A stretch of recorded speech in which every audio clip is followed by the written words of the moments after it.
Assalamualaikum warahmatullahi wabarakatuh.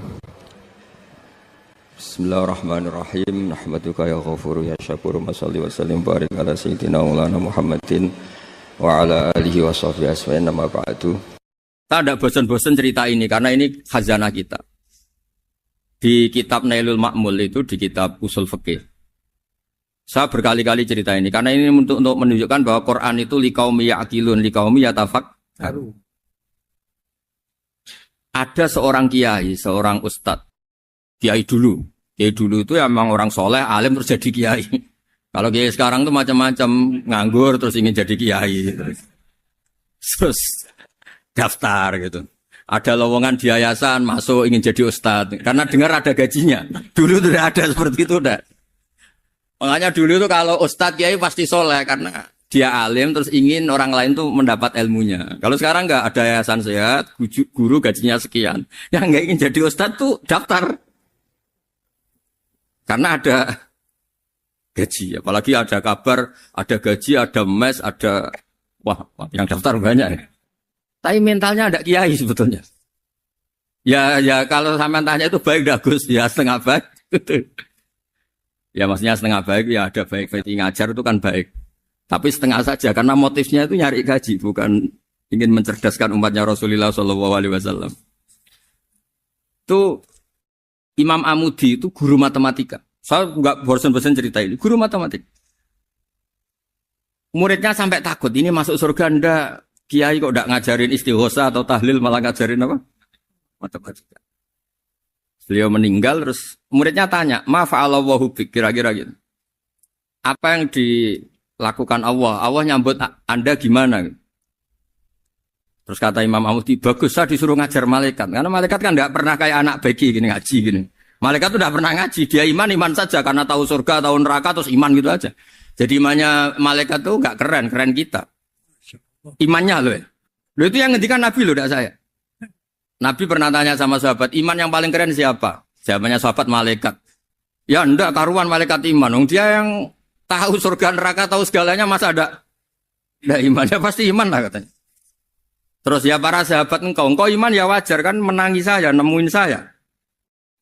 Yang hebat itu orang-orang yang tidak melihat saya, tidak saya didik tapi tetap iman. Karena dididik akal, ya tadi dididik Quran, apa dididik Quran. Sama siapa? Teks bahasa Arabnya masang.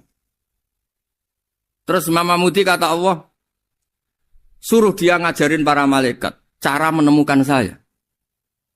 Malaikat dikumpulin terus Imam Amudi disuruh ngajar. Sama singkat kata-katanya Allah di mimpi itu. Istadilla ala wahdaniyati.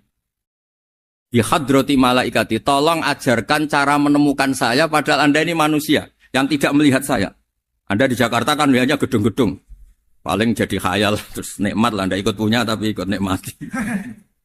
Orang desa-desa kalau ke Jakarta itu pokrol. Wah di Jakarta tuh gedungnya tinggi-tinggi, tidak kayak kampung sini. Lo udah ikut punya, ikut bangga. Di Jakarta orangnya cantik-cantik, tidak kayak orang sini. Padahal dia ya dapat orang cantik gitu. Jadi Allah tuh saking pinternya, miskin-miskin ya bisa berkhayal dan bahagia. Nah, itu alhamdulillah betul. Akhirnya itu apa ini anak-anak begini saya tak niati ngajar standar anak-anak akademik. Terus pertama yang diajarkan hanya bilang gini, sama siapa teknya? Ya malaikat wahi para malaikat. Terus beliau bilang, nisbatus naini wassalasah ila malanihayatalahu nisbatul far'i ilal asli. Angka itu jumlahnya berapapun 2, 3 sampai triliunan. Semuanya itu nisbatul far'i ilal asli. Binisbat ilal wahid nisbatul far'i ilal asli. Angka 2 ya cabangnya 1, 3 ya cabangnya 1, 1 triliun ya cabangnya 1. Tetap yang asal usul adalah angka 1. Itu nangis semua malaikat. Cara Jawa itu mandekman kowe iman kaya imanku. Makanya imannya ummatu Rasulullah SAW itu PD-nya yakinnya kayak imannya malaikat. Kalau Tuhan itu 1. Karena angka enggak bisa dimulai kecuali dengan angka 1. Makanya nisbatus naini wassalasah ila malani hayatalahu iku nisbatul far'i ilal asli. Semuanya itu nisbatnya cabang ke induk. Berarti semua alam raya ini tetap asal usulnya 1. Yaitu qul huwallahu ahad. Nah, itu namanya akal. Umatnya Rasulullah itu ditinggali mukjizat akal lewat panduan Quran sehingga meskipun kita tidak menangi Rasulullah, tidak menangi sahabat, kita tidak tahu malaikat Jibril, tapi cara iman kita ini tidak kalah keren. Yakin hakul, yakin. Terus kedua, gambar. Kamu gambar rumah, gambar hewan, gambar apa saja, mesti dimulai satu titik. Entah gambar kamu bagus, entah jelek, tetap dimulai satu titik. Nah, titik ini namanya nuqtatul wujud. Semua alam raya dimulai dari satu titik, yaitu nuqtatul wujud. Makanya Quran dimulai bismillah, dan bismillah itu dipilih sama Allah pakai pertama ba itu ada titik. Itu kata semua ulama, itu titik itu singkatan dari bi kana makana wa bi yakunu mayakun. Karena saya semuanya ada. Bi itu karena saya. Jadi makanya santri-santri beki, tidak usah bayangkan kamu jadi wali terus bisa terbang ke Mekah, tidak usah. Kalau terbang ke Mekah ya sudah umroh aja bayar. Kalau enggak ya maklaran KBH atau apa. Pokoknya cari gratis. Ya gratis kan ya. Dapat orang 10 gratis. Satu. Terus orang enggak umroh-umroh dirayu-rayu supaya umroh. Repot. Itu pelanggaran fikih itu. Kalau orang punya utang itu wajibnya hanya utang dulu gitu. Wah repot. Saya itu juga sering bingung di kampung-kampung. Gus sama umroh.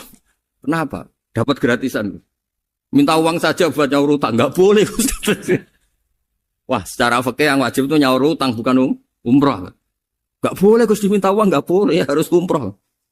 Udah gitu saya ini bingung Gus mau umroh. Enggak nikmati. Kenapa? Disuruh ngajar Gus. Repot semua kalau ibadah mergawe ya jadi bingung semua. Ya saya mohon anak-anak BK semuanya yang seneng Quran itu harus seneng sampai kayak saya sehingga tahu mencari Tuhan dengan cara tauhid yang berbasis akal. Itu sedzahir imannya malaikat. Jika di klasmen iman itu manusia ulul ilmi, kita-kita yang nekuni ilmu itu nomor 1 prakteknya.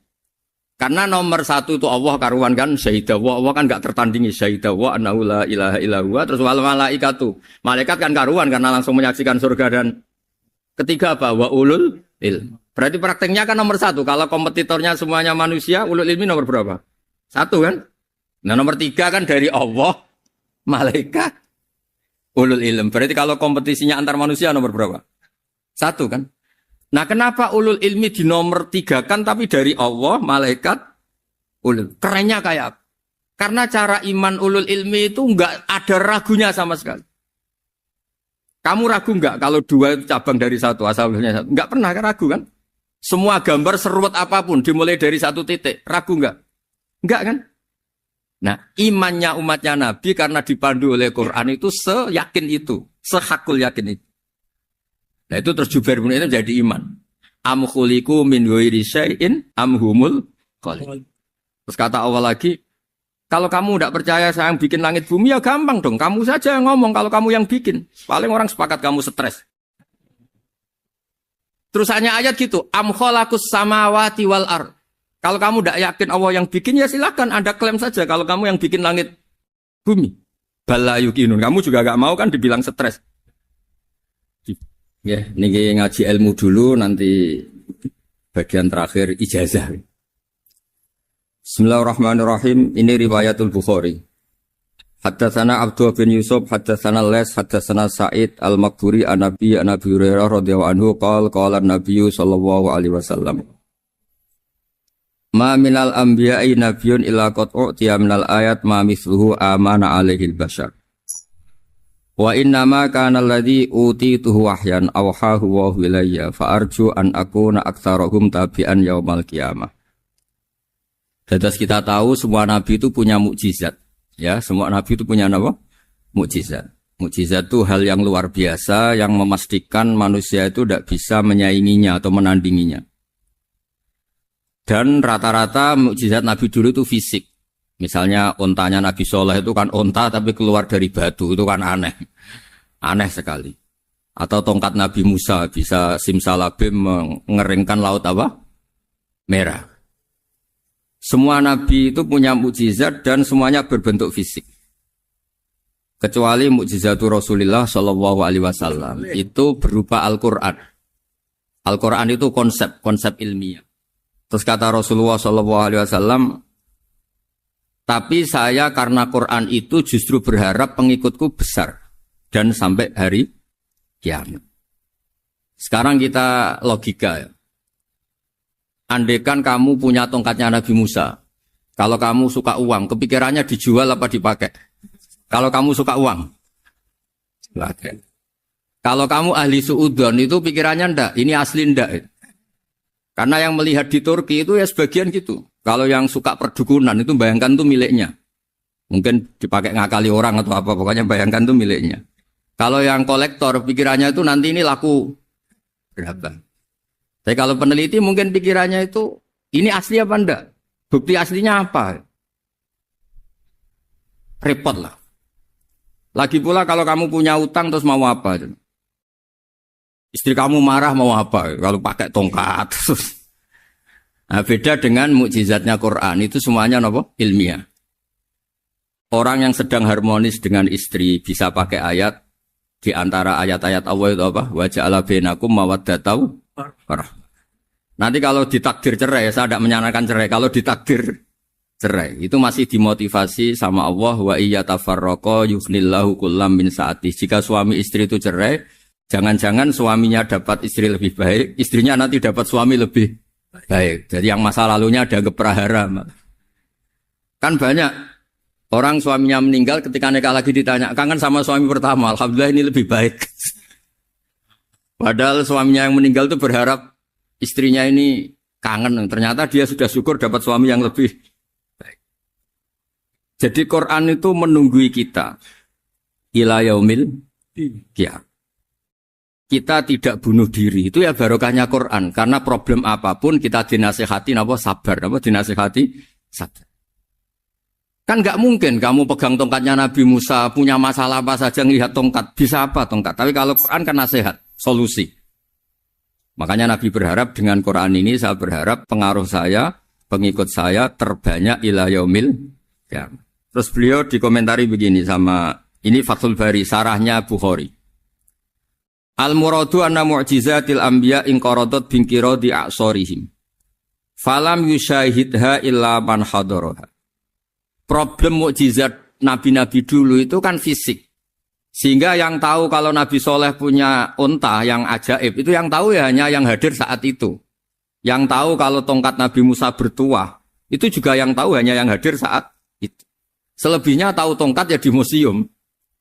Tapi kalau Quran menjadi solusi, menjadi panduan, menjadi pegangan itu ila yaumil qiyamah.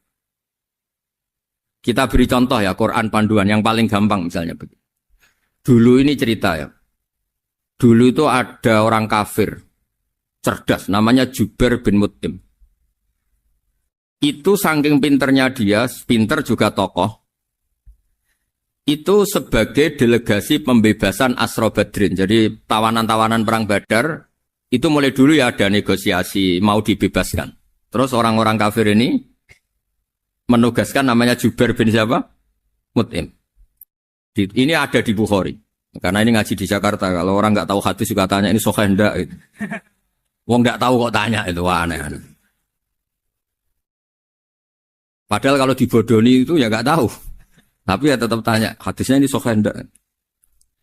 Ini kata kiai apa kata nabi ini ya? Memangnya kata nabi kamu dengar kan ya lewat kiai. Emang. Setelah itu Jubair itu datang ke Medina. Dengerin, datang ke mana? Medina. Kemudian dengar Nabi baca Wattur pas sholat maghrib. Jubair karena Nabi dulu gak ada hotel, gak ada pondok ya. Pondoknya Nabi hanya sufah itu. Nabi baca maghrib, bukan diskusi, bukan debat. Baca Wattur wa kitabim mastur firrokim mansur wal baitil ma'mur wasaqufil marfu wal bakhril masjur. Terus itu. Kemudian sampai pada titik ayat am khuliqu min ghairi syai'in. Masa manusia atau alam raya yang maujudat, yang nyata, yang wujud nyata. Kemudian asal-usulnya itu ketiadaan. Ini kan hadhil alam maujud. Alam ini kan nyata. Masa sesuatu yang nyata, penciptanya itu tidak nyata. Jadi gak mungkin ada faham nihilisme. Kalau faham nihilisme berarti melahirkan teori begini. Al-adamu yakhluqu maujudan. Sesuatu yang tidak ada, menciptakan yang... Itu kan akal gak bisa nerima. Kalau sesuatu ini ada, penciptanya pasti ada. Terus Akhirnya Jubair bin Mut'im itu simpuh di depan Rasulullah terus bilang, "Ya Muhammad, kada qalbi ayatir." Hampir saja hati saya terbang. Kalau riwayatnya Imam Ahmad, faka'an nama sudi qalbi, hati saya dihancur. Semua teori yang saya bawa untuk ngelawan kamu sekarang luluh semua, hancur semua. Yang benar adalah teori Anda bahwa Tuhan itu satu dan Tuhan itu ada sebelum semua makhluk. Coba kalau Nabi Muhammad ada Jubair bin Mut'im terus menyembunyikan tongkat dekat mihrab. Terus dilihat ini apa. Paling pikirannya ini dari kayu apa. Terus yang bentuk tongkat itu tukang pemahatnya siapa. Kok kurang keren kalau di Blitur gimana ya. Kan malah panjang. Kira-kira kalau mukjizat itu dari tongkat itu malah panjang. Panjang lah pokoknya. Panjang. Lagi pula kamu coba kan gak ngarah mandi. Itu yang mandi kan nabinya bukan tongkatnya. Coba tongkatnya Nabi Musa coba anak-anak beki itu. Dipakai mukul kucing aja tidak mesti mati itu. Jadi nggak jelas mukjizat-mukjizat seperti itu nggak. Tapi kalau Quran menunggui sampai saking hebatnya Quran, teori rasionalitas soal kampanye di mana-mana. Tingkat validitas, tingkat kebenaran Quran itu bahkan bisa diuji tanpa membuktikan. Tanpa apa? Cukup pakai akal. Ya terus saya teruskan. Fala yamurru terus al-murad anna mu'jizatil anbiya in qaradat bin qidari asam wa mu'jizatul Qur'an mustamirratun ila yaumil qiyamah. Wa kharquhu lil adat fi uslubihi wa balaghatihi wa ikhbarihi bil mawhibat. Terus kata ini yang ngarang Fathul Bari sarahnya Imam Bukhari. Fala yamurru asrun minal a'sar illa wa yadharu fihi syai'un mimma akhbaru bi annahu sayakun yadullu ala sihhati da'wahu. Wa hadza aqwal muhtamilat wa takmiluhu fil ladzi ba'da wa qilani ya anal al makna anal mukjizat al madiyah kanat khissiyatan tusyahadu bil absar kana qati sholeh wa asa Musa. Mukjizatnya nabi-nabi dulu itu hanya penyembuh, hanya pelengkap, hanya nuruti keinginan mata. Seperti dahsyatnya apa? Laut Merah di sebelah apa dipukul sama tongkatnya Nabi siapa? Itu semuanya itu hanya memanjakan mata. Urusan mata. Terus wow itu. Tapi kalau mukjizatnya Nabi Muhammad itu berdasar akal. Maksudnya berdasar akal nih dengerin ya. Dengerin betul. Ketika Laut Merah terus tersibak kan wow itu keren kan. Terus kita bilang menyimpulkan wah kita tidak akan mampu. Itu bodoh sekali kesimpulan kita tidak akan mampu. Meskipun bikin nyamuk Anda juga tidak mampu. Loh untuk memutuskan tidak mampu saja kok sampai pertunjukan seperti itu tuh laopo, cek goblok gitu. Nah kalau kita karena umat yang pinter untuk memaksa kita nggak mampu, Allah bilang innallaha la yastahi ayadriba mathalam ma ba'ud. Kita melihat nyamuk langsung berkesimpulan tidak mampu.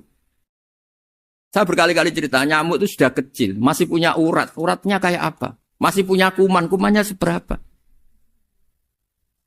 Ya enggak. Nyamuk itu kecil, punya organ tubuh tubuhnya punya urat.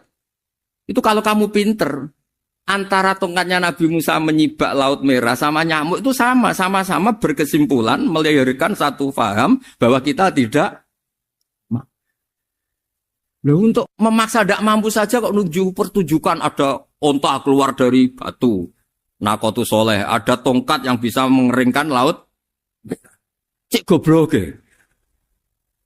Nah kita alhamdulillah ada jenis goblok yang seperti ini. Untuk ikrar bahwa Allah itu hebat ala kulli syai'in, cukup lihat nyamuk. Kagum kan? Sudah tidak usah bikin hidup. Saya berkali-kali mencontohkan. Para pemahat tak suruh bikin patung gajah itu mampu. Tak suruh bikin patung nyamuk kalau bisa. Nyari materi dari apa coba? Gampang mana bikin patung gajah sama patung nyamuk? Gajah, makanya Allah bikinnya contoh itu untuk ijaz itu pakai nyamuk, bukan pakai gajah. Itu kalau ustadz-ustadz yang agak jorok malah contohnya nyamuk, Gus. Itu kecil. Itu kayak apa? Di dalamnya dia hamil. Itu anaknya kecil lagi, telurnya kecil lagi, itu gimana itu cara bikin itu?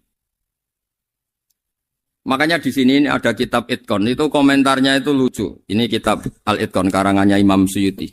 Ini persis komentar saya tadi yang. Kata Imam Suyuti, pengarang kitab Itqan, wa ya imma khissiyah wa imma akliyah. Jadi mukjizat itu ada yang fisik, bisa dilihat indra, panca indra, bisa dilihat akal. Wa aktsaru mu'jizati Bani Israil kanat khissiyah li baladatihim. Bilada itu goblok. Wakil lati basoirihim. Dasar wong goblok. Mukjizat kok ngenteni sing wow. Maksudnya dasar wong untuk ngakui Allah hebat saja kok nunggu halal yang seperti itu gitu. Paham ya? Mergo likil lati napa aklihim. Wa aksaru mu'jizati hadil ummah akliyatun li farati dzakaihim wa kamali afwahihim. Dan mukjizatnya umat ini semuanya berdasar akal karena sudah cerdas. Jadi andaikan kita melihat tongkatnya Nabi Musa menyibak Laut Merah dengan melihat nyamuk, kesimpulan kita sama. Sama-sama wow, sama-sama keren, sama-sama memastikan kita tidak mampu. Makanya terus Quran menerangkan ya wa ma min dabatin fil ardi wala ta'iri yatiru bi janahihi illa umamun amsalukum. Jadi keseharian kita lihat burung kok terbang.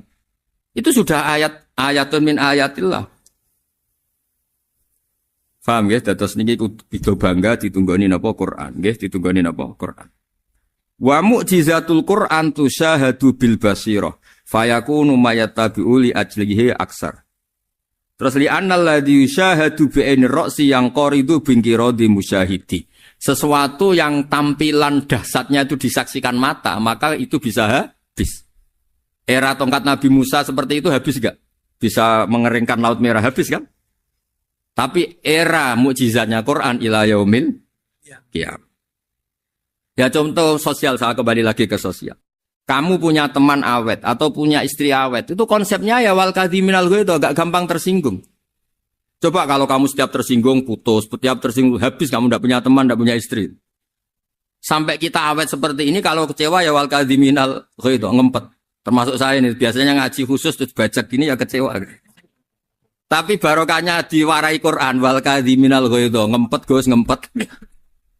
Terus kecewa sama teman, kenapa tidak putus? Karena wal afina aninna, sudah kalau kecewa maafkan. Coba kalau kita kecewa presiden demo, kecewa menteri demo, kecewa orang tua minggat. Ya kalau dicari, kalau tidak kan malu. Saya itu punya teman tak tanya, kecewa besar sama bapak itu. Kenapa tidak minggat? Malu. Kenapa malu? Takut gak dicari. Itu orang tuh paling malu itu kalau keluar dari rumah gak di. Saya punya teman lagi, saya ini takut mati. Gus. Kenapa? Takut istri saya tidak nangis. Gus. Itu kematian terburuk itu kalau mati tahu istrinya ada nangis, itu malu betul itu. Makanya jangan mati, pokoknya pastikan orang sekeliling ada nangis itu baru berani mati, kalau enggak jangan. Ya jadi mukjizatnya Nabi itu luar biasa. Nah ini terus saya teruskan ya, makanya mukjizat terbesarnya Nabi adalah Al-Quran. Karena Al-Quran itu cerita tentang hukum-hukum akal, cerita tentang logika-logika peradaban. Misalnya logika peradaban, contoh paling gampang. Di Quran itu ada sekian ayat yang Allah cerita peradaban. Misalnya wa ahsinu innallaha yuhibbul muhsinin. Itu dikutip, terus kemudian disimpulkan dalam peradaban. Kata Sayyidina Ali karramallahu wajhah, ngendikannya gampang. Ahsin man syi'ta takun amirah. Kamu berbuat baik saja sama seseorang, maka otomatis kamu akan jadi pemimpinnya. Ada orang gak tamat SD, gak tamat papa, gobloknya minta ampun. Tapi karena gaji seorang pakar, oh kamu tak gaji 1 bulan 1 miliar, perusahaan saya jadikan besar. Itu dikongkan ngalor ngidul ya nurut. Hanya karena dia ihsan. Terus wastaghni amman syi'ta takun nadhira. Saya ulang lagi. Wastaghni amman syi'ta takun nadhira. Dan kamu jangan butuh orang lain, siapapun dia, maka kamu akan setara. Misalnya ada menteri orang antri mau salim, tapi kamu tidak butuh, kan tenang saja. Tapi kalau kamu butuh, habis kamu. Ya kan, kamu tidak butuh seseorang, maka kamu posisinya akan setara. Kamu harus sopan karena punya utang jasa. Kalau nggak punya apa-apa kan setar.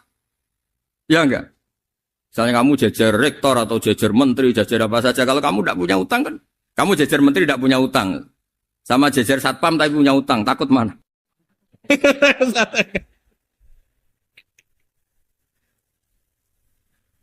Kalau butuh itu mesti kalah kan?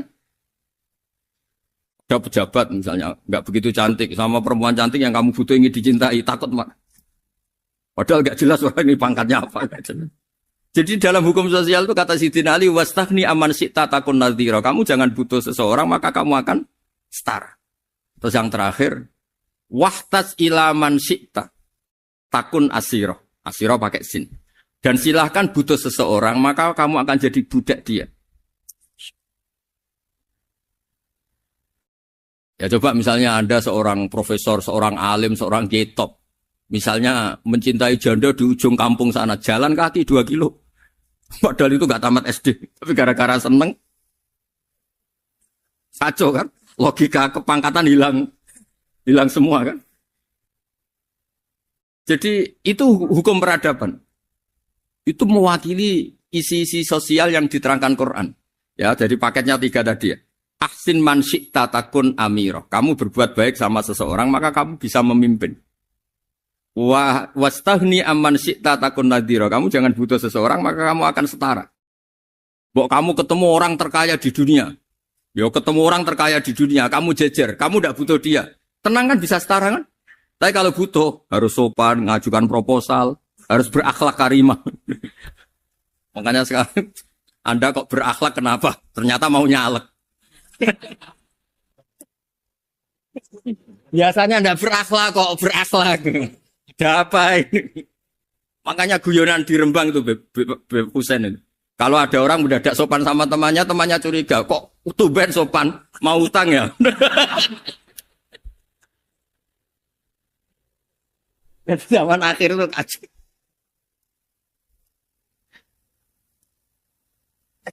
Ya di semua daerah gitu ya sama Pak Rektor ya. Kalau ada teman biasanya nggak sopan kok sopan, itu temannya curiga. Ini Pak Rektor UI ikut kaji. Kok tumben sopan, ada apa ya? Karena di mana-mana orang butuh itu pasti beretika. Kamu punya teman paling berdua, kalau mau utang berakhlak gak? Atau misalnya kamu punya adik cantik terus punya teman berdua, kalau cinta adik kamu berakhlak gak? Biasanya nggak sama sekali nggak berakhlak. Gara-gara butuh menjadi berakhlak. Ya jadi hukum sosial itu ya kuncinya 3 tadi. Ahsin man syi'ta takun amira. Wastaghni amman syi'ta takun nadhira. Terus wahtas ila man syi'ta takun asira. Kalau kamu butuh seseorang pasti kamu dibikin hina. Asir itu tawanan. Nah, Quran itu bicara sosial itu lengkap. Dan itu yang nunggui kita. Kita punya tetangga yang kurang baik, ya seneng. Punya tetangga baik, ya seneng. Kata Imam Syafi'i, saya berkali-kali cerita. Kok seneng semua Imam Syafi'i? Ya bagus lah. Kalau yang seneng saya enak lah. Dijak jagongan, dijak ngopi enak. Yang gak seneng saya, gak ngarah utang. Uang itu nak, kamu punya tetangga gak seneng kamu. Aman kan? Aman. Gak akan pinjem uang kan? Pinjem mobil. Uang gak seneng kok. Makanya Imam Syafi'i itu kalau ngedikan luar Syafi'i, diceritain orang. Ya Aba Abdillah bagiannya, ya Aba Abdillah orang itu gak seneng kau, bagus lah. Loh kenapa bagus? Waman asa'a ilaika faqad atlaqaka. Orang yang gak seneng kamu maka membebaskan kamu. Gak akan pinjam uang, pinjam mobil, gak akan ganggu waktu kamu kan gak seneng. Justru yang seneng-senengi masalah pinjam terus. Imam Syafi'i itu orang yang anggap dunia itu selesai. Ada yang cerita, ya Aba Abdillah, orang yang tadi cium tangan engkau, yang hormat engkau, di luar maki-maki engkau, ngerasain engkau, ngata-ngatain engkau. Ya bagus lah. Kok bagus gimana? Berarti saya wibawa, depan saya tidak berani. Berarti saya wibawa, di depan saya tidak berani. Berarti itu makomnya sudah kulillah, sumadarhum fi khawdihim, ya labun, sudah dunia itu selesai, sudah agak penting semua.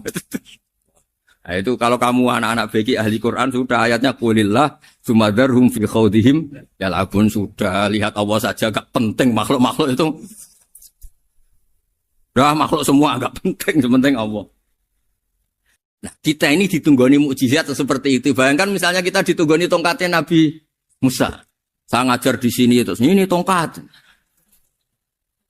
Terus nanti yang tanya, Gus itu kayu apa Gus? Nanti yang kolektor tanya itu harganya berapa Gus? Ruwet apa? Ternyata yang ahli suudon itu asli gak Gus? Wah. Yang ahli suudon kan mesti tanyanya gitu, itu asli gak Gus? Repot-repot pokoknya. Tapi kalau Quran kan jelas.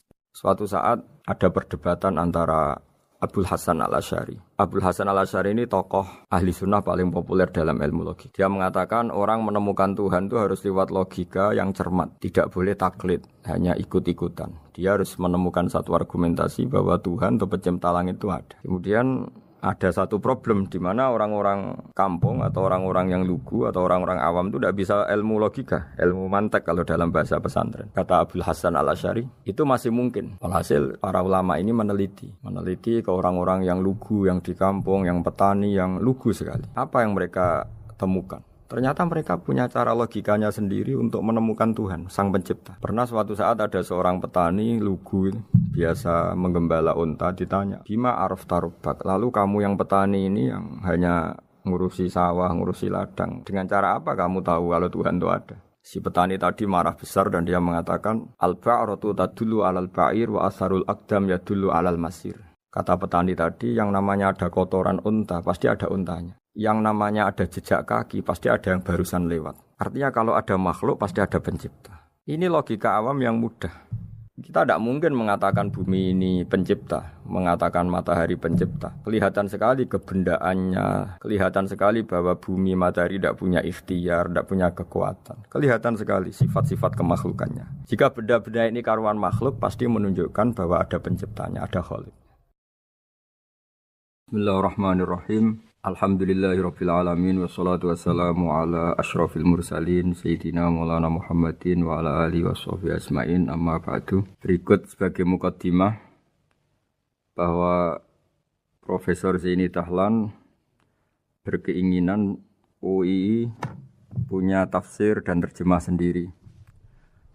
Lewat proses yang panjang dan melibatkan tim, di antaranya saya, terbitlah tafsir versi UII, juga terjemah versi UII.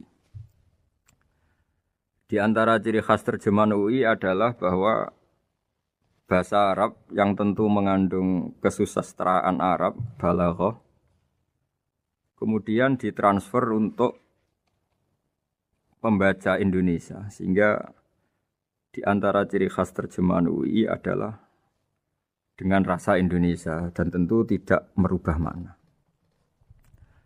Berikut beberapa kutipan yang perlu pemirsa atau pendengar tahu. Al-Quran adalah satu kitab suci yang diturunkan kepada Nabi besar Muhammad SAW.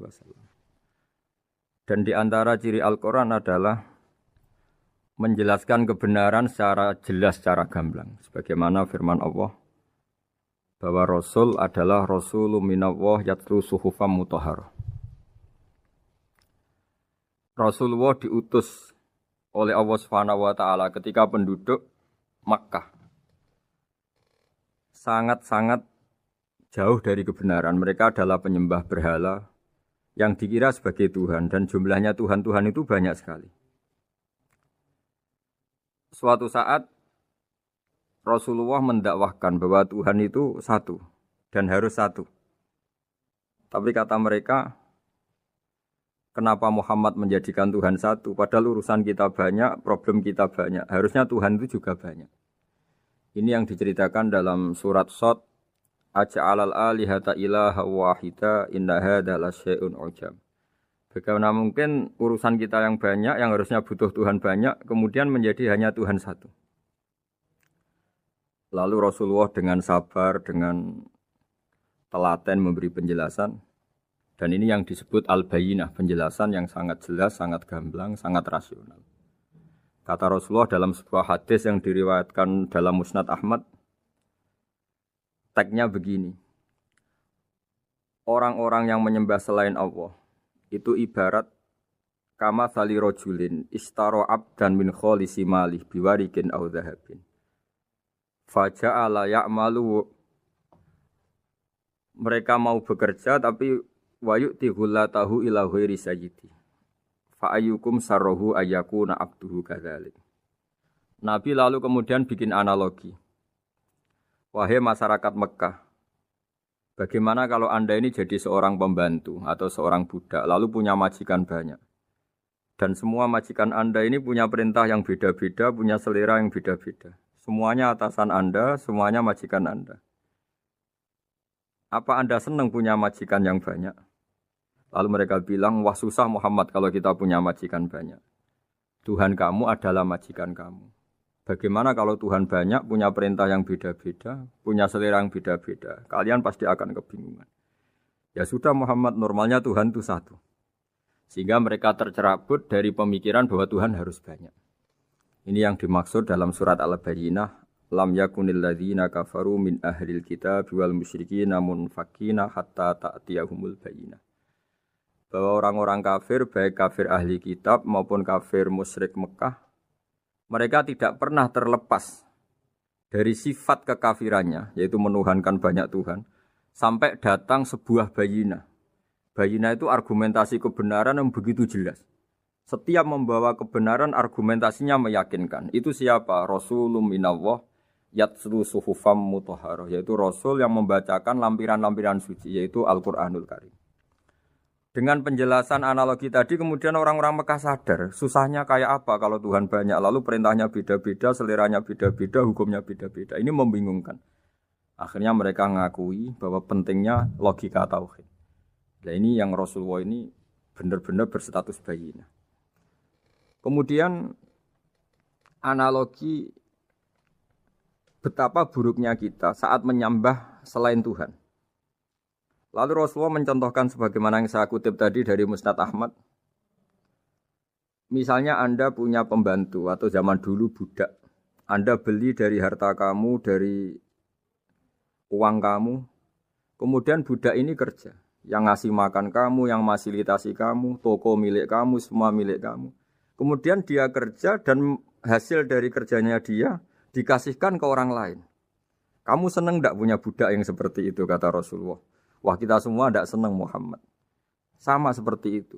Kamu adalah bisa makan rezeki dari Allah. Kamu nempat di buminya Allah. Kamu minum dari air yang dibikin Allah. Kemudian Anda menyembah selain Allah. Itu aneh apa enggak? Menyembah zat yang tidak memberi rezeki kamu, yang tidak bikin bumi untuk kamu, yang tidak bikin langit untuk kamu, yang tidak bikin fasilitas air untuk kamu. Aneh enggak? Semenjak itu mereka berpikir betapa buruknya mereka menyembah berhala, menyembah arca, menyembah Yesus, menyembah macam-macam. Nah ini yang disebut Rasulullah adalah orang yang benar-benar bayinah. Ketika melontarkan kebenaran, benar-benar jelas sehingga diterima secara akal yang sehat. Karena semua akal yang sehat akan menerima agama ini disebut fitratallahi fatarna salihah. Bahwa agama ini agama fitrah. Orang yang normal, yang cara berpikir normal pasti menerima agama ini. Nah, UII dengan terjemahan ini dan dengan tafsir ini ingin memberi penjelasan simbol-simbol yang ada di beberapa surat. Di antara lagi yang di bab muamalat. Betapa Rasulullah itu punya logika yang benar-benar mudah diterima.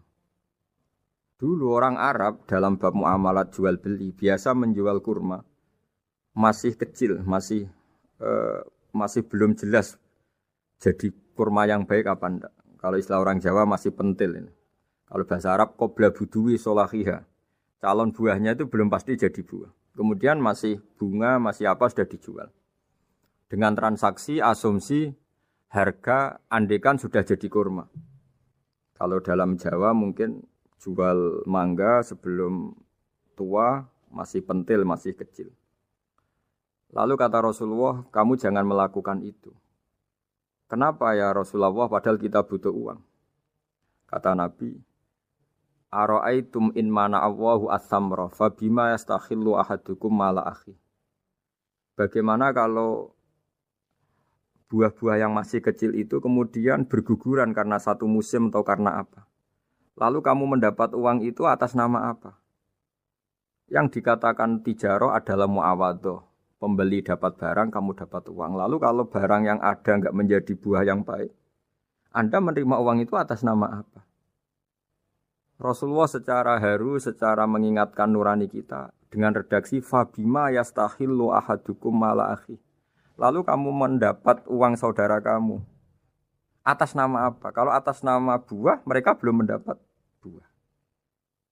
Akhirnya ada kesadaran bersama bahwa sebaiknya kita menjual sesuatu itu yang pembeli ya dapat barangnya, yaitu dalam konteks ini buah yang sudah layak dijual, kita dapat uangnya. Ini lagi-lagi Rasulullah al-Bayyinah, sekali memberi penjelasan begitu jelas. Ketiga misalnya di bab jinayat, di bab hukum pidana. Rasulullah kalau bikin logika itu begitu jelas, mudah diterima. Misalnya begini, suatu saat Rasulullah bersabda, Al-qatil wal maktul finnar. Orang yang membunuh dan yang dibunuh sama-sama di neraka. Tentu dalam konteks saling bunuh yang dalam kezaliman. Lalu sahabat janggal. Ya Rasulullah, oke lah kalau pembunuh itu masuk neraka. Ini bagaimana mungkin yang dibunuh pun masuk neraka? Rasulullah dengan jelas, dengan bayinah, dengan hujjah, beliau menjawab, Innahu kana harison ala qatli sahibihi. Sebetulnya yang terbunuh pun mentalnya pembunuh. Karena dia sangat juga ingin membunuh saudaranya. Nasibnya saja yang menjadikan dia terbunuh.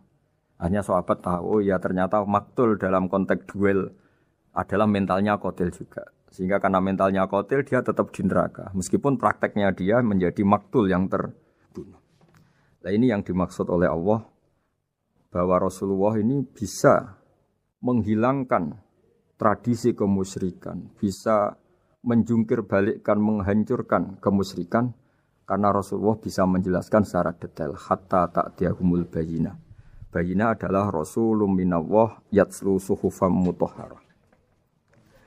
Jadi ini yang insyaallah sebagai kajian kita bahwa kita butuh sekian penjelasan untuk mengenang dan membuktikan bahwa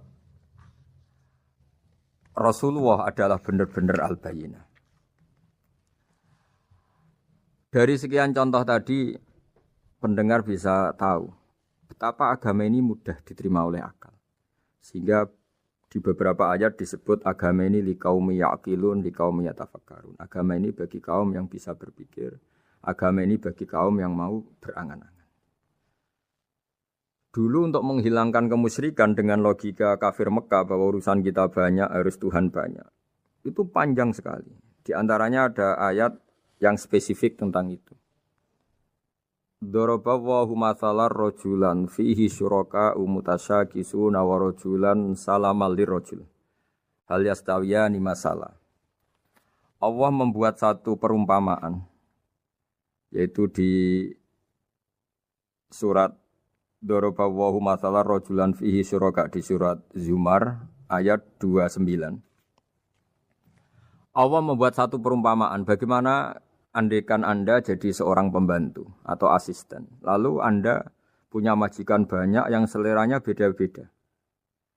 Kemudian dibanding misalnya Anda jadi pembantu dengan satu majikan yang akhlaknya baik, komitmennya baik. Anda milih mana? Lalu orang-orang kafir Mekah menjawab, Muhammad tentu kita milih punya majikan satu yang baik. Kalau majikannya banyak kita jadi repot. Lalu mereka kata Rasulullah, ya sudah kalau gitu Tuhan kamu satu saja jangan banyak. Kalau banyak jadi repot. Terus mereka baru tersadar bahwa menuhankan Tuhan banyak itu salah dan resikonya lebih banyak. Ini disebut munfakina hatta ta'tiyahumul bayyinah. Mereka orang-orang musyrik enggak mau tercerabut dari akar kemusyrikannya sampai datang al-bayyinah. Sebuah bukti kebenaran yang begitu jelas, begitu nyata. Siapa kebenaran itu? Rasulun minallah yatslu suhufam mutahharah.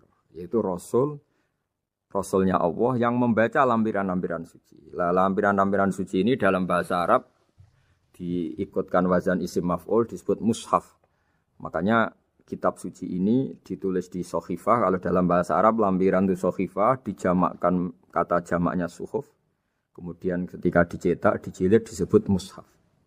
Sehingga alhamdulillah UII Universitas Islam Indonesia punya mushaf, punya terjemahan, punya tafsir. Ini diharapkan kita sebagai ulama, sebagai dai, sebagai ustadz bisa warasatul anbiya. Karena kata Rasulullah al ulama warasatul anbiya. Saya kira demikian supaya pemirsa tahu, pendengar tahu bahwa betapa pentingnya menjelaskan secara bayyinah. Ini penting sekali karena sekarang pikiran di dunia itu macam-macam dan kita butuh energi untuk mengungkap lagi intisari-intisari dari sesuatu yang digulirkan atau dibahas Al-Qur'anul Karim. Sehingga Al-Qur'an ini benar-benar jadi ibrah, jadi teladan bagi kita semua. Jangan sampai karena kita lupa mengkaji Al-Qur'an sehingga hukum-hukum Al-Qur'an menjadi mandek. Kita harus terus mensosialisasikan supaya Quran ini hidup. Caranya gimana? Masyarakat dirangsang supaya tahu al-bayyinah. Contoh yang terakhir sebelum menutup perjumpaan kali ini, misalnya dulu orang kafir Mekah itu janggal. Karena mereka juga punya kajian bahwa Nabi itu bersyarat harus turunan dari bangsa Israel. Karena semua Nabi itu pasti turunan Nabi Ibrahim. Yaitu Nabi Ibrahim punya anak yang bernama Ishak. Ishak punya anak yang bernama Yakub. Yakub ini yang nanti punya anak Yusuf. Sehingga Yusuf bin Yakub bin Ishak bin Ibrahim. Ketika nabi-nabi ini hidup di Palestina, di Yerusalem, itu kayak jadi aturan bahwa nabi itu harus turunan Bani Israel. Sehingga ketika orang-orang kafir Mekah dari kelompok ahli kitab, ketika Rasulullah Muhammad mendakwahkan diri sebagai nabi, mereka janggal bagaimana mungkin nabi dari orang Arab. Nabi itu harusnya orang Yerusalem atau orang Palestina. Kemudian Allah memberi penjelasan, fihi ayatum bayyinatum maqamu Ibrahim, bahwa Muhammad adalah turunan Ibrahim. Bukti nyata adalah di Mekah ada jejak kakinya Nabi Ibrahim, yaitu yang sekarang kita sebut maqam Ibrahim. Setelah dilacak-lacak ternyata mbah-mbahnya Rasulullah atau nenek moyang atau leluhur Rasulullah bernama Adnan. Adnan ini kata sejarah-sejarah disepakati wa Adnanu bila raibin intadzawil ulumin nasabiyah ila dzabihi Ismaila nisbatuhu wa muntama. Bahwa Adnan ini tertulis secara sejarah lengkap bahwa dia turunan dari Nabi Ismail.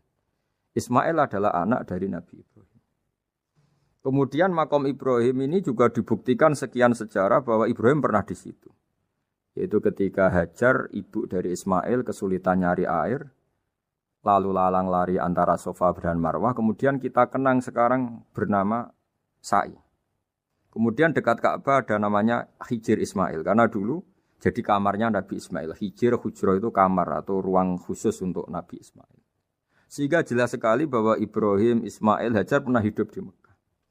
Lalu lagi-lagi orang kafir Mekah yang dari kelompok ahli kitab sadar bahwa Muhammad jadi nabi layak karena dia juga turunan dari Ibrahim alaihis salam. Ini yang disebut fi ayatum bayyinatum maqamu Ibrahim, bahwa di kawasan Mekah, kawasan Bakkah atau kawasan Hijaz jelas sekali ada jejak-jejak Nabi Ibrahim. Lagi-lagi ini bayyinah.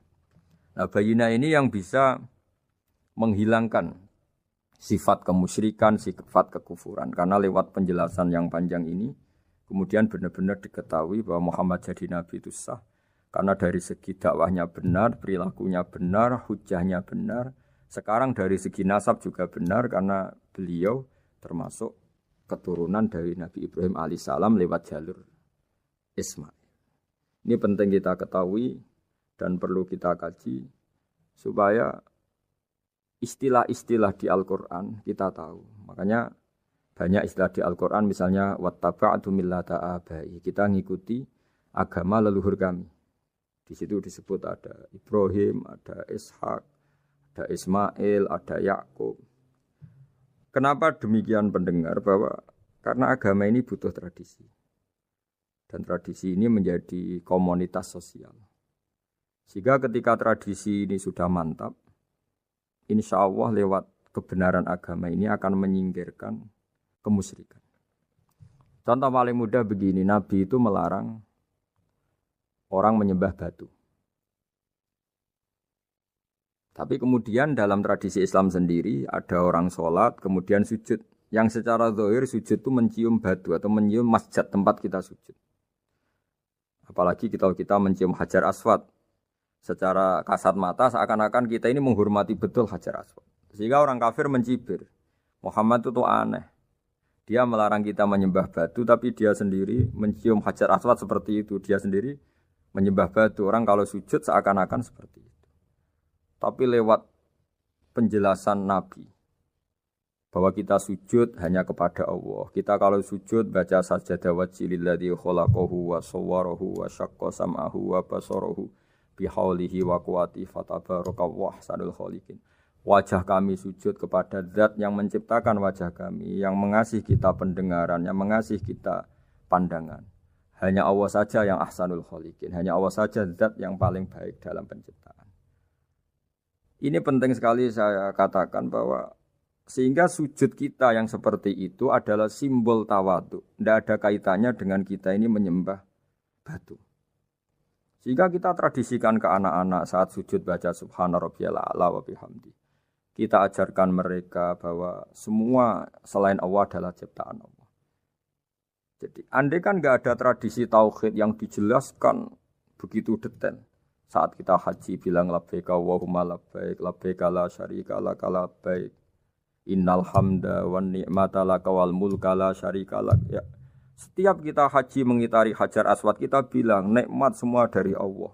Enggak ada syarik bagi Allah, enggak ada mitra bagi Allah, enggak ada sekutu bagi Allah. Sehingga karena ini kita maklumatkan, kita kumandangkan. Meskipun umat Islam itu mencium Ka'bah, mencium Hajar Aswad, enggak akan disalahpahami ini bentuk penuhanan kepada Hajar Aswad atau kepada Ka'bah. Karena kita ungkapkan innal hamda wan ni'mata laka wal mulka la syarika lak. Enggak ada syirik, enggak ada mitra bagi Allah. Sehingga dari sekian talbiyahnya Rasulullah kita tahu ini bentuk pemaklumatan tauhid. Bahwa tauhid harus dikumandangkan lewat kalimat-kalimat thayyibah, lewat pemikiran-pemikiran logika hujjah bahwa Tuhan pasti satu dan yang jadi Tuhan hanya Allah Subhanahu wa taala. Karena andekan ini tidak dikumandangkan, kemudian ada ritual yang secara lahir kasat mata nyium Hajar Aswad. Nanti seperti tuduhannya orang kafir bahwa Islam itu aneh, melarang menyembah batu, tapi nyatanya ada ritual mencium batu.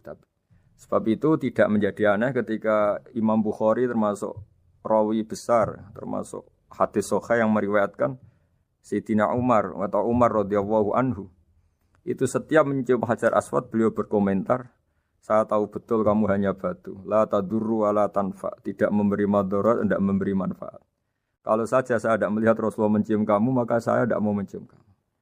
Dulu di era itu ada momentumnya. Kenapa sih Umar radhiyallahu anhu atau sahabat Umar susah-susah memberi penjelasan seperti itu? Karena dulu masih ada salah paham bahwa mencium batu itu identik dengan misalnya menuhankan batu atau mendewa-dewakan batu. Sehingga Umar berutuh memberi penjelasan. Sayyidina Umar memberi begitu penjelasan detail bahwa kamu hanya batu yang tidak mandoroti, tidak manfaat. Tapi secara tradisi sunnah Rasul kamu dicium, ya saya ikut. Ini penting sekali penjelasan-penjelasan seperti ini, maklumat-maklumat seperti labbaik Allahumma labbaik, sehingga semua ritual Muslim tidak disangka atau tidak disalahpahami sebagai pemuja materi. Lagi-lagi penjelasan yang detail ini disebut al-bayyinah. Rasulun minallah yatslu suhufam mutahharah. Kemudian ayat berikutnya disebut fiha kutubun qayyimah, bahwa dalam kitab suci Al-Qur'an itu banyak aturan-aturan atau catatan-catatan yang begitu lurus, begitu benar. Tentu karena kita ini orang Indonesia yang kalau mengakses langsung bahasa Arab mungkin kita masalah. Sehingga alhamdulillah Universitas Islam Indonesia menerbitkan seri terjemah juga seri tafsir, dan sekarang dibantu lewat acara ini kita berusaha atau membantu para pendengar untuk lebih memahami lebih jauh. Sahabat Indonesia yang kami hormati, berikut kita mulai kajian tafsir yang dikeluarkan oleh UII. Mari kita mulai dengan surat Al-Baqarah. Bismillahirrahmanirrahim. Alif Lam Mim. Dzalikal kitabul la raiba fihi hudal lil muttaqin. Di sini diterjemahkan Alif Lam Mim ini termasuk ayat-ayat yang oleh para ulama dianggap mutasyabihat. Artinya kita tidak boleh memaksakan maknanya. Kita cukup iman bahwa itu dari Allah Subhanahu wa taala. Ini termasuk ayat-ayat yang kita percaya bahwa ada makna yang diinginkan Allah, tapi kita tidak perlu menduga-duga Apa sepersisnya makna itu? Dzalikal kitab la raiba fih, kitab ini tidak ada yang diragukan. Hudal lil muttaqin, petunjuk bagi mereka yang bertakwa. Sahabat Indonesia yang kami cintai, yang kami hormati, muttaqin dari kata kerja ittaqa yattaqi ittiqaan. Maknanya adalah menjaga diri. Ada 3 kelas muttaqin dalam terminologi para ulama, istilah yang dikeluarkan para ulama. 1, muttaqin orang yang menghindari perilaku syirik atau perilaku kekafiran. Sehingga menurut para ulama, apapun faseknya seorang mukmin, apapun kelirunya orang mukmin, misalnya pernah mencuri, pernah korupsi, pernah apa saja, masih dianggap mukmin karena dia masih bertauhid la ilaha illallah Muhammadur Rasulullah. Ini muttaqin yang paling kelas pokok, kelas bawah. Kemudian ada muttaqin kelas kedua, yaitu mereka menghindari dosa besar tapi tidak bisa menghindari dosa kecil. Misalnya bisa menghindari dosa zina, tapi dia bisa menghindari dosa melihat perempuan yang bukan mahramnya, yang bukan halal bagi dia. Ketiga muttaqin paling ideal, yaitu menghindari dosa besar, juga menghindari dosa kecil, bahkan menghindari sesuatu yang tidak penting. Ini yang dalam terminologi ulama disebut para wali atau para ulama, yaitu yang dalam ayat ala inna awliya Allahi la khaufun alaihim wa lahum yahzanun. Ini penting kami jelaskan kelas-kelas muttaqin supaya bahwa mukmin tidak pernah keluar dari status iman meskipun dia pernah melakukan satu kesalahan besar. Karena yang dikatakan mukmin adalah siapapun yang meyakini kebenaran risalah Muhammad, risalah yang dibawa Muhammad, berarti dia mukmin. Soal dia melakukan dosa atau apa saja itu menjadikan dia fasik, tapi tidak keluar dari status mukmin. Ini yang dimaksud dalam sebuah hadis, man qala la ilaha illallah dakhalal jannah. Siapapun yang pernah melafadzkan la ilaha illallah iman, maka dia pasti nanti masuk surga. Kemudian ada beberapa pertanyaan dari para sahabat dengan masa lalu orang itu yang macam-macam, Nabi tetap menjawab meskipun dengan masa lalu yang macam-macam. Sebab itu perlu dikaji serius, sebagaimana ada yang ditafsir Sawi bahwa muttaqin itu dari kata kerja ittaqa yattaqi ittiqaan atau ittaqa yattaqi taqwan. Ini maknanya orang yang menjaga diri. Tentu menjaga diri ini ada yang kelas premium, kelas sempurna. Jadi sesuatu apa saja yang bahaya kita jaga, termasuk dosa kecil, melakukan hal yang tidak penting. Ada orang mukmin yang hanya bisa menjaga dari dosa kekafiran, dosa kemusyrikan. Ini pun dengan segala kesalahannya masih ada kemungkinan dimaafkan Allah. Karena Allah pernah berfirman, innallaha la yaghfiru ayyushraka bihi wa yaghfiru ma duna dzalika liman yasha. Allah tidak akan memaafkan dosa syirik, tapi Allah masih bisa memaafkan atau masih berkenan memaafkan dosa di luar syirik. Kemudian yang perlu dimengerti oleh sahabat Indonesia adalah makna la raiba fihi. Ini yang perlu kami ungkap, bahwa Al-Quran ini tidak ada keraguan padanya. Tidak ada keraguan, ini yang mudah kita teliti karena kita orang Indonesia, mungkin rasa-rasa sastra Arab enggak kental. Mari kita teliti dari segi makna, karena makna ini rasa dan rasa itu universal. Begini misalnya, dulu orang-orang kafir Mekah karena mereka penyembah berhala, penyembah Tuhan-Tuhan yang banyak, itu memprotes. Mereka memanggil tentu masih Muhammad, belum ya Rasulullah. Muhammad, kamu mengajak ke Tuhan berapa? Rasulullah menjawab, ke Tuhan yang satu. Lalu mereka bertanya, Muhammad urusan kita ini banyak, problem kita banyak. Tuhan banyak saja tidak bisa menyelesaikan, apalagi satu Tuhan. Ini yang diceritakan dalam sebagian ayat disebut, Aja'alal alihata ilaha wahida inna hadza lasyai'un ujab. Bagaimana mungkin Tuhan itu satu? Harusnya Tuhan itu banyak karena urusan kita banyak. Lalu Rasulullah dengan bimbingan Tuhan, bimbingan Allah mendatangi mereka, kemudian Nabi menjelaskan, Tuhan itu adalah ketua kalian, Tuhan itu adalah pimpinan kalian. Bagaimana kalau Anda jadi pembantu kemudian punya majikan banyak, punya penguasa banyak, punya tuan banyak. Kemudian semua tuan-tuan Anda ini memerintahkan Anda dengan perintah yang beda-beda. Apa kalian mau punya majikan atau pimpinan yang banyak? Mereka menjawab tidak, Muhammad. Terus mereka akhirnya sadar bahwa problem Tuhan banyak itu tentu lebih sulit, lebih problem. Karena nanti perintahnya beda-beda, keinginannya beda-beda. Mereka akhirnya tersadarkan bahwa sebaiknya atau seharusnya memang Tuhan itu satu. Jadi Rasulullah SAW menjelaskan logika bertauhid itu dengan sekian variasi, dengan sekian logika. Kemudian Nabi kedua juga menjelaskan logika kompetisi.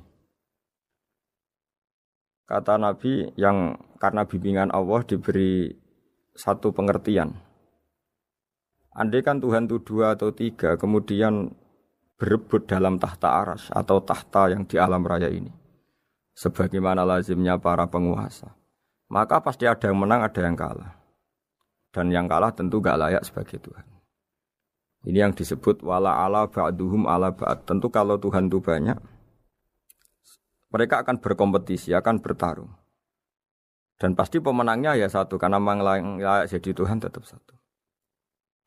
Sadarlah bahwa orang-orang kafir Quraisy, orang-orang kafir saat itu sadar pentingnya bertauhid. Ketiga, Nabi juga menjelaskan tauhid secara ilmu logika. Begini para pendengar.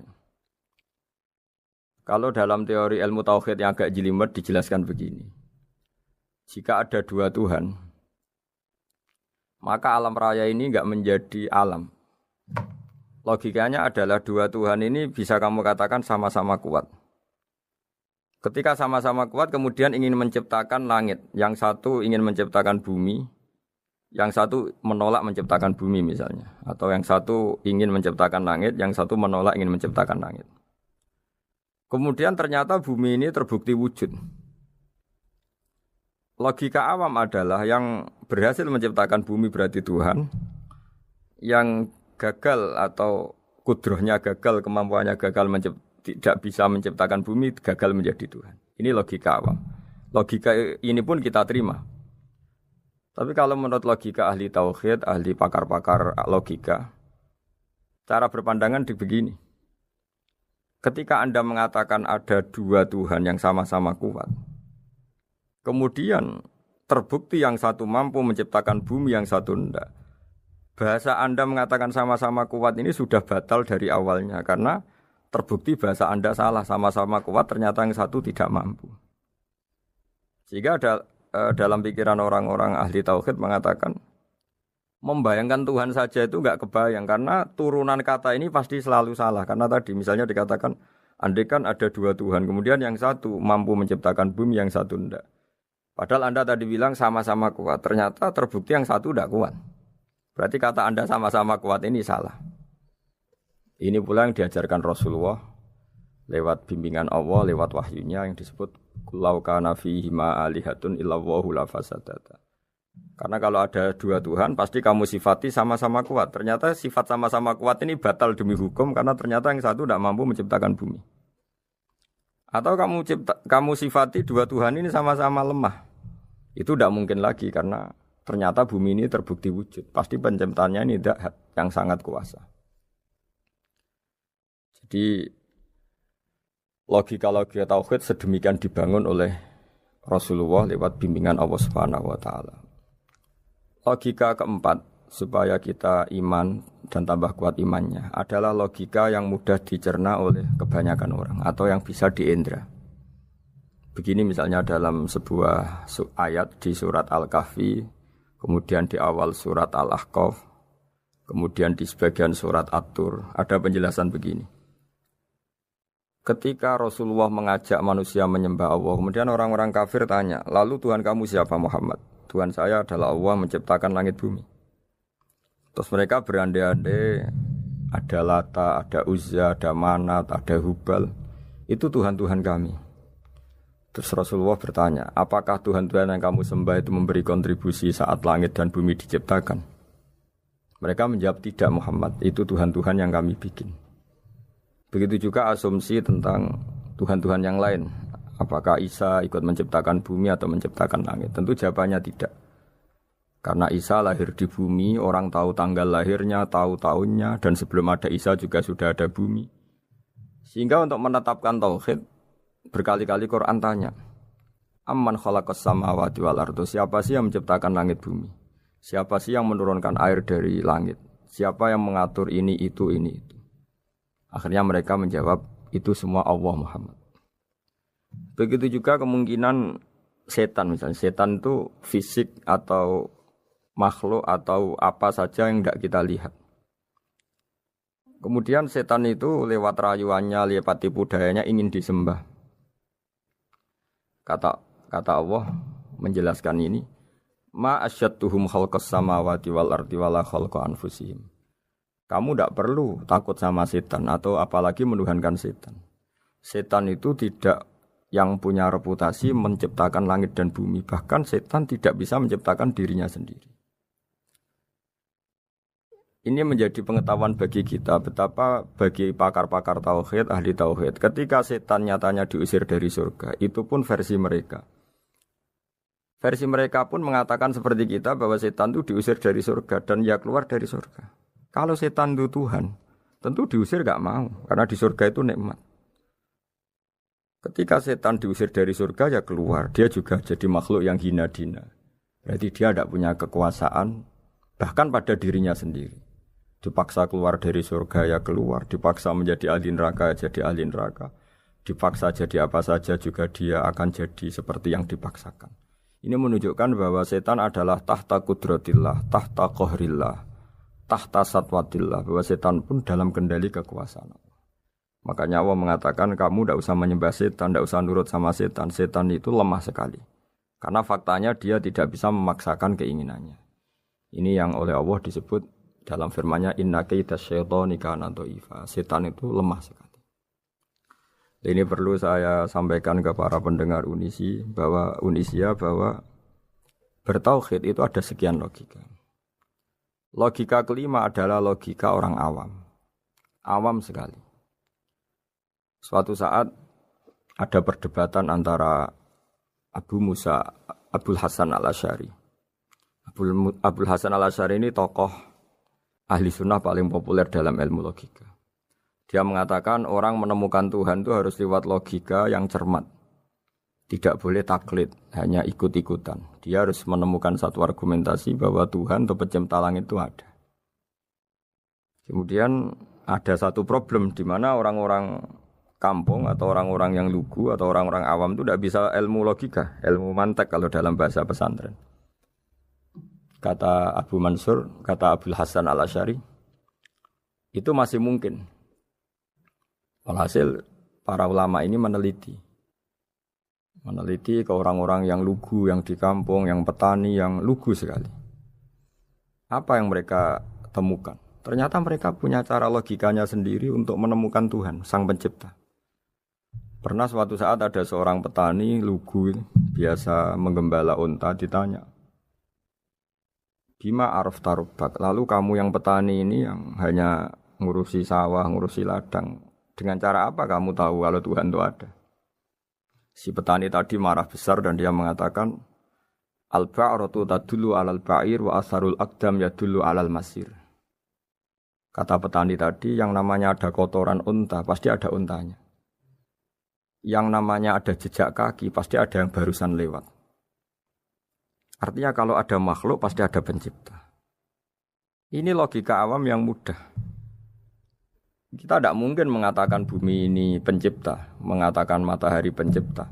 Kelihatan sekali kebendaannya, kelihatan sekali bahwa bumi matahari tidak punya ikhtiar, tidak punya kekuatan. Kelihatan sekali sifat-sifat kemakhlukannya. Jika benda-benda ini karuan makhluk, pasti menunjukkan bahwa ada penciptanya, ada khalik.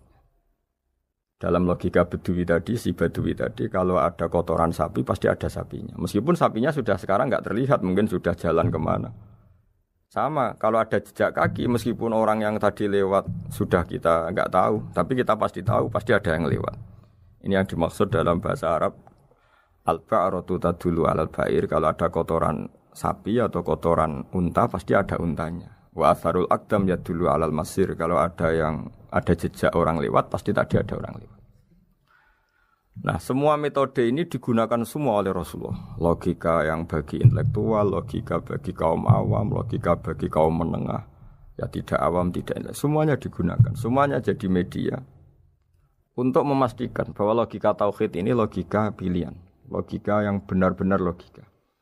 Sehingga dalam banyak ayat disebut agama ini li kaum yaqilun, li kaum yatafakkarun. Bagi kaum yang bisa berpikir, bagi kaum yang punya akal. Lalu kemudian kami teruskan alladzina yu'minuna bil ghaibi. Ini kata ghaibi bukan kayak dalam bahasa Indonesia misalnya setan atau hantu disebut barang gaib. Kata ghaibi dalam bahasa Arab adalah perbandingan atau lawan kata dari al-musyahad yang bisa disaksikan langsung lewat indera. Kita orang mukmin iman bahwa surga ada, padahal kita tidak pernah melihat surga. Kita mukmin iman bahwa neraka ada, padahal kita belum pernah melihat neraka. Ini sesuatu yang maghoba anil absor, yang mata kita tidak melihat, fisik kita tidak menyentuh. Kita pun iman. Asal sesuatu itu mansus ya, dikatakan secara eksplisit oleh Quran dan hadis. Kalau dalam bahasa usul fikih disebut al-mansus. Ciri mukmin diantaranya adalah yang paling pokok alladzina yu'minuna bil ghaibi. Iman dengan sesuatu yang enggak kelihatan.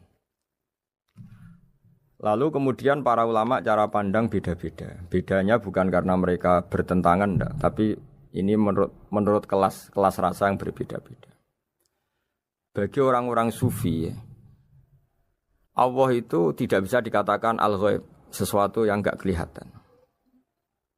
Karena Allah itu begitu jelas, az-zahir. Kata orang sufi, Allah itu zahir. Begitu juga dalam Asmaul Husna disebut Allah itu az-zahir, begitu jelas. Karena orang yang akalnya mapan, hatinya mapan, melihat satu lemari yang bagus, pasti langsung mensifati bahwa pembuatnya adalah orang yang hebat. Orang yang melihat mobil mewah atau pesawat yang canggih, pasti kepikiran pertama adalah pasti pembuatnya canggih. Sehingga eksistensi pembuat pesawat itu adalah orang hebat, itu langsung tertanam ketika melihat pesawat itu hebat. Bagaimana mungkin seseorang ragu akan kehebatan pembuat pesawat ketika melihat detail-detail pesawat? Pasti langsung kepikiran kalau pembuatnya itu hebat. Memutuskan bahwa pembuat pesawat hebat itu tidak harus ketemu yang membuat, juga tidak harus melihat. Tapi akal kita pasti meyakini pembuatnya itu hebat. Berarti keputusan menyimpulkan bahwa pembuatnya hebat adalah az-zahir begitu jelas. Begitu juga langit dan bumi, matahari semuanya tertata rapi. Air dengan fungsi manfaat yang sebegitu hebat, oksigen, semua tanaman, buah-buahan. Meskipun kita tidak pernah melihat Tuhan, tapi akal kita, nurani kita pasti berkeyakinan dan tahu betul pasti pembuatnya itu zat yang super hebat, super bijaksana. Sehingga dalam kategori ini Allah tidak bisa dikatakan sesuatu yang enggak tersentuh, yang enggak terjangkau. Allah itu az-zahir begitu jelas. Sehingga di antara Asmaul Husna disebut az-zahir. Sebab itu saya menganjurkan atau saya punya saran bahwa alladzina yu'minuna bil ghaibi itu contoh paling mudah itu kayak surga, kayak neraka. Kalau Allah sendiri itu az-zahir, mudah diketahui. Karena tadi orang yang melihat pesawat canggih pasti saat itu juga berkeyakinan dan itu pasti benar, pasti pembuatnya juga canggih. Nah, di sini disebut alam raya ini ayat, semuanya itu bukti kekuasaan Allah. Dalam syair-syair orang sufi masyhur sekali itu wa fi kulli syai'in lahu ayatun yadullu ala annahul wahidu. Setiap sesuatu kejadian di alam raya adalah bukti keesaan Allah, bukti eksistensi Allah Subhanahu wa taala. Sehingga dalam satu kisah normalnya orang itu paling tahu itu dengan dirinya sendiri. Karena dia adalah dia. Tapi kalau Imam Sibawai, seorang pakar nahwu mengatakan a'raful ma'arif Allah. Di alam raya ini yang paling mudah dikenali itu ya Allah, pencipta. Karena andai kan kita sendirian di hutan, kemudian kita mulai punya akal, kita mungkin tidak tahu diri kita ini siapa. Tapi setidaknya kita langsung menyimpulkan bahwa kita tidak bisa menciptakan diri kita sendiri. Ketika kita berkesimpulan tidak bisa menciptakan diri kita sendiri, pasti kita terus berkesimpulan ada di luar kita yang menciptakan kita. Nah, sebab itu kenapa sifat mencipta ini yang pertama kali dikenalkan oleh Allah kepada nabinya untuk dikenalkan kepada umatnya. Yaitu disebut Iqra bismi rabbikal ladzi khalaq. Muhammad, bacalah dengan nama Tuhanmu. Sifat Tuhan yang paling mudah dikenali oleh siapapun adalah sifat pencipta. Karena ketika seseorang yakin dia lahir sudah ada bumi, dia lahir sudah ada langit, dia pasti akan tahu bahwa dia ada penciptanya. Sehingga paling mudah mensifati Allah atau mensifati Tuhan adalah bismi rabbikal ladzi khalaq. Terus kemudian di antara ciri orang baik adalah wa yuqimunas shalat. Kemudian beriman kepada yang gaib, menegakkan salat. Kata menegakkan adalah dari kata menjaga aturan-aturan atau sesuai aturan-aturan salat. Kita tahu dalam salat ini ada beberapa syarat yang harus dipenuhi. Misalnya harus wudu, harus suci di tempat yang suci. Terus ada syarat-syarat dalam internal salat, dia harus baca Fatihah, harus tumakninah, macam-macam. Itu eksistensi definisi salat. Kemudian kata berdiri juga diartikan para ulama, eksistensi sholat harus diketahui secara publik, secara sosial. Karena sesuatu itu punya eksistensi kalau jadi konsensus atau diakui oleh publik. Di sini agama mewajibkan sholat jamaah.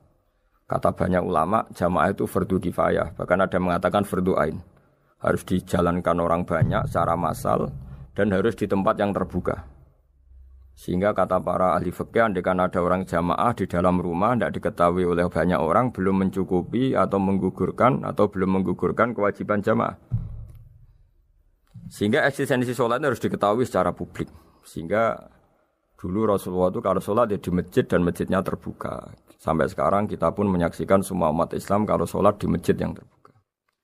Sehingga dunia non-muslim pun tahu bahwa dalam Islam ada ritual, ada ibadah yang bernama sholat. Hikmah kedua dengan cara terbuka seperti ini, sholat itu menjadi gak pernah rubah mulai zaman Nabi sampai kiamat. Dengan tradisi jamaah berarti kaifiyah atau cara sholat ini permanen. Bapak kita sholat ya seperti itu, imam seperti itu, anak cucu kita akan meniru kita ya seperti itu. Sehingga gak ada varian-varian yang hanya berdasar